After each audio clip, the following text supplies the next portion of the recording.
congratulations on being named to the Helping Hands team this year. I know you were really active in an extensive amount of community service projects that you've worked on. I guess let's start with telling me your favorite. I know you do a lot of stuff, so among those community service initiatives, Jordyn, what's the favorite you've been involved with?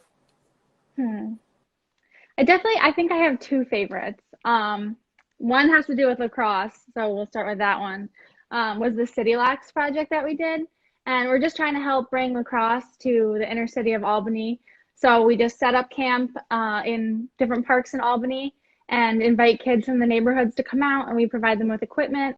And girls have gotten involved with lacrosse. We have high school leagues involved in helping with us. So I think that's my favorite due to lacrosse, because we're just growing the game in that way and, allowing kids to come and use our equipment and, explore the game. But my other favorite project, just because I like being a little bit creative, was the Marillac Family Shelter. Usually I get to plan the creative activity that we do. So, just like crafts with the younger kids. And last year we came up with a Polaroid picture that we throw like a Halloween party and Christmas party for them.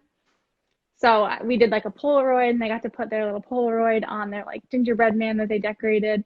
And that's always fun because you just get to interact with kids and see their smiles. You mentioned the reaction of some of the kids in both of the initiatives that you just talked about. Is that the best part of this, seeing their reactions?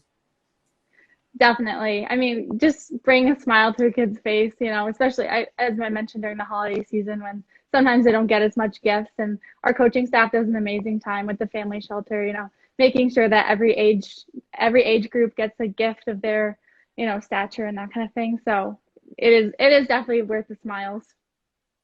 Is there one interaction, and it can be either of those two that you mentioned or any community service, I guess, one interaction with the community member that you're interacting with that really stood out to you and was, warmed your heart, I guess?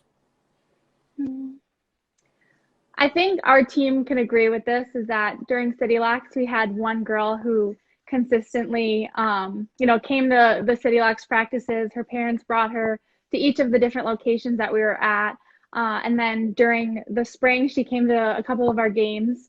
And it was awesome to see her go from, not knowing the game of lacrosse to then showing up at our games. We gave her a sweatshirt to wear during the game. And just to see like how happy she was to be now involved with the sport and involved with our team. And it gave her something to be involved with the Albany community. So one thing that I think I noticed that you're involved with that I'll ask you about specifically is that mental health, mental wellness mentoring program. I saw you're a mentor with that, right? Correct. So we started that program a couple of years ago. Tara started that.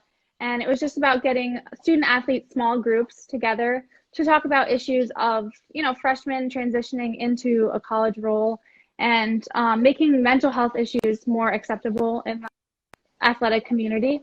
And I think that breaches under our spread respect too, that America East is so proud of and, first to be involved in, is that so this small group, we got freshmen together, and it gave them a chance to, one, meet other freshmen of other sports that they may have not come in contact with before. And then two, it gave me an opportunity to give my advice and to younger kids who are transitioning from being a high school student to a college student. And, listening to them and maybe things that we could change and bring that back to SAC and things that we could change to help them with their progress.